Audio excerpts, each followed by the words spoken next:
आस्था की अनकही कहानी।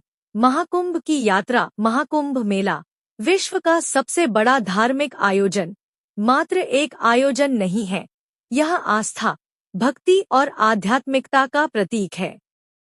हर 12 वर्षों में प्रयागराज में गंगा, यमुना और पौराणिक सरस्वती के संगम पर आयोजित होने वाला यह मेला लाखों श्रद्धालुओं, साधुओं और यात्रियों को अपनी ओर आकर्षित करता है।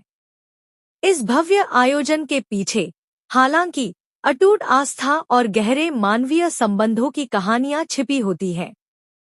ऐसी ही एक कहानी है मध्य प्रदेश के एक छोटे से गांव के 82 वर्षीय श्रद्धालु राम प्रसाद की। दशकों से उनका सपना था कि वे महाकुंभ में पवित्र स्नान करें, यह विश्वास रखते हुए कि इससे उनके पाप धुल जाएंगे और उन्हें मोक्ष प्राप्ति का मार्ग मिलेगा। लेकिन आर्थिक तंगी और स्वास्थ्य समस्याओं के कारण वे अपनी यात्रा को हमेशा टालते रहे। इस बार हालांकि वे संकल्पित थे। सिर्फ कुछ कपड़ों की एक छोटी सी गठरी और भक्ति से भरा दिल लेकर राम प्रसाद अपनी यात्रा पर निकल पड़े। उन्होंने मीलों पैदल सफर किया, दयालु अजनबियों से लिफ्ट ली, रास्ते के मंदिरों में विश्राम किया और उदार ग्रामीणों द्वारा दिए गए साधारण भोजन पर जीवित रहे। कठिनाइयों के बावजूद उनका हौसला अडिग रहा। जब वे प्रयागराज पहुंचे तो लाखों श्रद्धालुओं की भक्ति देखकर वे भाव विभोर हो गए। विशाल भीड़ में रास्ता खोजने के लिए संघर्ष करते हुए वे कुछ स्वयंसेवकों की नजर में आए, जो बुजुर्ग श्रद्धालुओं की सहायता कर रहे थे।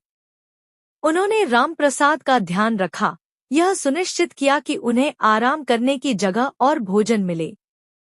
पवित्र स्नान के शुभ दिन जब राम प्रसाद संगम के पवित्र जल में उतरे तो उनके आंसू बहने लगे।